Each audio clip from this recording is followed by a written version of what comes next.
Joni Lamb, thank you so much for being a guest on TPI. Thank you, Simi. It's an honor to be here with you. Well, I'm honored because, you are the co-founder and president of Daystar. I mean, you only air to a potential audience of 2 billion people all over the world in every single continent. That's an amazing thing. It is amazing. It's been a long journey. It's a 40-year journey from when we started.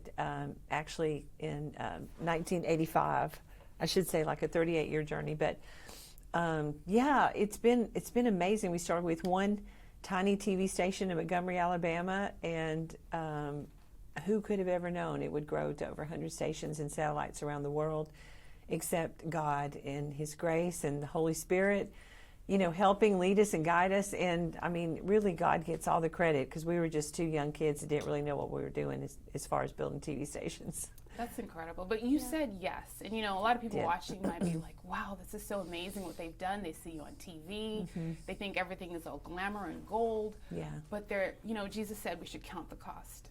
What has been the cost for you to build something this big? Yeah, one of the early prayers that I prayed, and I still stand on that prayer today, is I said, God, I'll do whatever you want me to do when we first started. I said, but I don't want to lose my family in the process.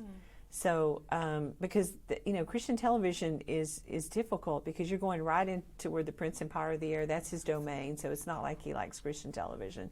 So that was kind of a deal I made with God early on. It's like, I'll do whatever you want me to do, but keep my family. And, He's been faithful in doing that. And it has just been an incredible journey, but very small beginnings. And, I say to people, they say, oh, I think I'm supposed to do what you do. I said, well, let me take you back the last 35 years and let's go through some of those storms. See, because I always say that I couldn't be where I am right now had I not walked through Montgomery. We were there for 7 long years. I call it the tribulation period in my book. But it was important. That's where we learned so much. It's where we went through that refining fire, and there was an abundance there. We made it every month. We were able to pay the bills, but there was no lack, but there was no abundance either. And that's where God really taught us to trust Him, in a very small television market. Of course, then we would move to Dallas, Texas, a top 10 market, where we think, this is it. But God had so much more beyond just that, building that Dallas station. So it has been an incredible journey. And at the end of the day, I'm going to give God all the glory. But yeah, you're going to have some storms when you're doing that kind of stuff in the kingdom. Yeah. Speaking of storms, you've written this amazing book, Through the Storm, Courageous Faith in Turbulent Times. And many of us, or all of us, have faced storms in our lives. All of us, yeah. But for you, you've had to face them in front of millions. I mean, that pressure must have been so much. And in the book, you talk about 2 major storms. One of them was going through or healing after infidelity. And then, of course, the passing of your late husband, Marcus. Yes. How did you keep standing? Well, I mean, it's, there's no great theological answer except that God's faithful. Yeah. And that scripture in Proverbs was like a staple for me growing up. Trust in the Lord with all your heart, lean not into your own understanding. In all your ways acknowledge Him, and He will direct your path. And He'll direct your path through the storms. I mean, He'll direct you through the good times and the bad times. It rains on the just and the unjust. So, I mean, He was just faithful through all of those. I write about those storms. Those were probably the 2 most difficult storms. And we had many storms building Daystar Television Network. But I think personal storms are probably the hardest because it goes right to your heart. There may be people that don't understand what you're doing, and you pray for them and love them. But when it's personal, it's family, people that you love, I think that's more difficult. But I wrote about those 2 storms because there was so much misinformation out there. And Marcus, my husband, was a great man of God, a general, in the kingdom of God. And but he made a mistake, but he repented for it.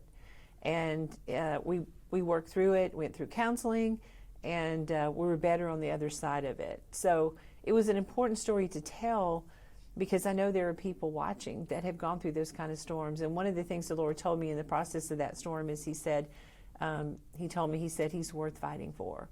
So I always say to people, when you're in a storm, don't rely on your feelings, your emotions. Go to the Lord and say, okay, what are we going to do next? What do we do? And that's what I did. And that's what he told me in the instruction he gave me. And I'm so glad that I listened to what he said. Because I was one of those women that said, if that ever happened to me, I'm out of here. But you got 25 years invested in a marriage, 3 kids, and a ministry, and you're standing there thinking, what do I do? And God gives you that instruction. I'm going to follow his instruction instead of whatever feeling and emotion that I'm having at that moment. And so, that was 17 years ago. And I look at what all God has done, in and through Daystar. When Marcus graduated to heaven, we were just about ready to celebrate 40 years of marriage, and he was about to celebrate 50 years of ministry. He started when he was 15. So, wow.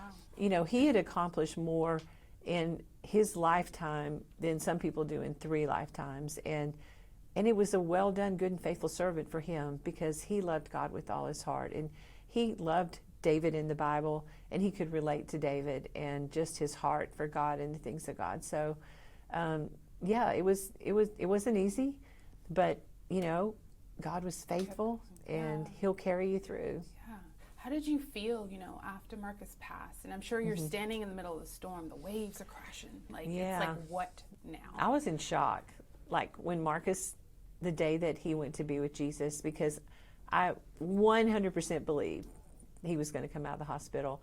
But we found out later he had a pre-existing heart condition. He was a type 2 diabetic. And so everybody wanted to jump on the bandwagon of, he died from COVID. But he was actually recovering. But we found out there was something going on with his heart. And so on November the 30th at 4 a.m., his heart stopped.